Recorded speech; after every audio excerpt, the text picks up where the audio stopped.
in a good condition. Welcome back to our chapel in this week. As usual, every Saturday we will have chapel and we are going to hear Bible story. And this week too, we are going to hear Bible story. Do you still remember what was our topic for our Bible story last week? Yes, the story about Paulus.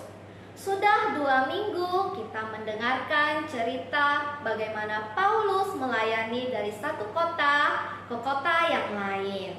Mulai dari 2 minggu yang lalu, kita mendengar cerita Paulus melayani di kota Tesalonika.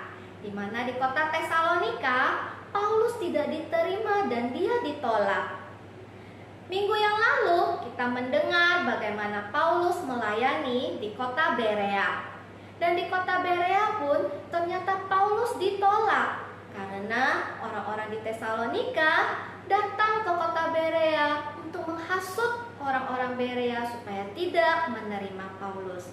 Bagaimana dengan cerita hari ini? Hari ini kita akan mendengarkan cerita Paulus di kota yang lain, yaitu di kota Athena. Bagaimana Paulus melayani di kota Athena? Bagaimana Tuhan bekerja di dalam setiap pelayanan Paulus di Athena? Apakah Paulus akan diterima atau masih juga ditolak di kota Athena? Nah, before we hear the Bible story, let's pray first. Dear Lord Jesus, thank you for all the blessings that you have given in our life. Jesus, now we are going to listen the Bible story. Please help us, Lord, open our heart and our mind so that we can understand the story, we can remember and also do it in our daily life. Thank you, Jesus. In the name of Jesus, we pray. Amen.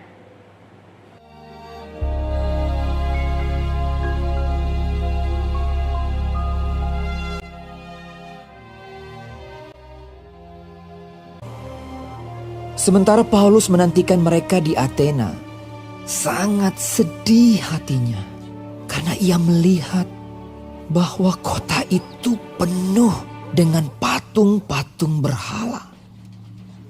Karena itu di rumah ibadat ia bertukar pikiran dengan orang-orang Yahudi dan orang-orang yang takut akan Allah, dan di pasar setiap hari dengan orang-orang yang dijumpainya di situ.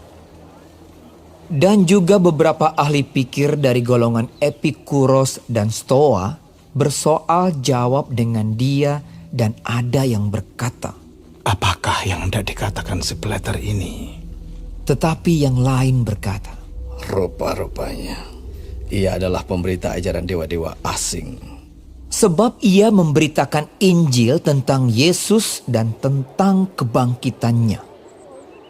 Lalu mereka membawanya menghadap sidang Areopagus dan mengatakan, "Bolehkah kami tahu ajaran baru mana yang kau ajarkan ini?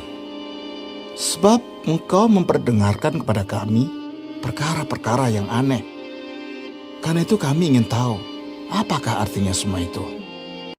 Paulus pergi berdiri di atas Areopagus dan berkata, "Hai orang-orang Athena, aku lihat bahwa dalam segala hal kamu sangat beribadah kepada dewa-dewa. Sebab ketika aku berjalan-jalan di kotamu dan melihat barang-barang pujaanmu, aku menjumpai juga sebuah mezbah dengan tulisan, 'Kepada Allah yang tidak dikenal.' Apa yang kamu sembah tanpa mengenalnya? Itulah yang kuberitakan kepada kamu. Allah yang telah menjadikan bumi dan segala isinya, Ia yang adalah Tuhan atas langit dan bumi, tidak diam dalam kuil-kuil buatan tangan manusia. Dan juga dia tidak dilayani oleh tangan manusia, seolah-olah ia kekurangan apa-apa. Karena dialah yang memberikan hidup dan nafas dan segala sesuatu kepada semua orang, supaya mereka mencari dia. Sebab di dalam dia kita hidup, kita bergerak, kita ada. Sebab kita ini dari keturunan Allah juga. Kita tidak boleh berpikir bahwa keadaan ilahi sama seperti emas atau perak atau batu. Maka sekarang Allah memberitakan kepada manusia bahwa di mana-mana semua mereka harus bertobat. Karena Ia telah menetapkan suatu hari pada waktu mana Ia dengan adil akan menghakimi dunia oleh seorang yang telah ditentukannya. Sesudah Ia memberikan kepada semua orang suatu bukti tentang hal itu dengan membangkitkan Dia dari antara orang mati. Ketika mereka mendengar tentang kebangkitan orang mati, maka ada yang mengejek dan yang lain berkata, Lain kali saja kami mendengar engkau berbicara tentang hal itu. lalu Paulus pergi meninggalkan mereka. Tetapi beberapa orang laki-laki menggabungkan diri dengan dia dan menjadi percaya. Di antaranya juga Dionysius, anggota majelis Areopagus, dan seorang perempuan bernama Damaris, dan juga orang-orang lain bersama-sama dengan mereka. Nah, kita sudah selesai mendengarkan bagaimana pelayanan Paulus di kota Athena. Di mana kota Athena itu masih banyak sekali orang-orang yang belum mengenal Tuhan Yesus. Bahkan mereka masih memuja dewa-dewa atau patung berhala. Tapi walaupun demikian, Paulus tetap dengan semangat dan berani untuk bersaksi dan menceritakan tentang firman Tuhan kepada orang-orang di Athena. Walaupun orang-orang di Athena banyak yang mengejek, menolak, bahkan menertawakan apa yang diceritakan oleh Paulus kepada mereka, tapi Paulus dengan berani tetap bersaksi tentang Tuhan. Nah, kita bisa melihat bagaimana Tuhan bekerja di dalam pelayanan Paulus. Mulai dari kota Tesalonika, kota Berea, dan di kota Athena.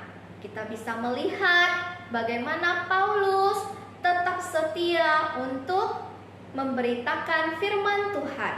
Walaupun banyak sekali tantangan, orang-orang mengejek, mengucilkan, bahkan Paulus dipenjara, tapi tetap Paulus dengan berani untuk menceritakan firman Tuhan.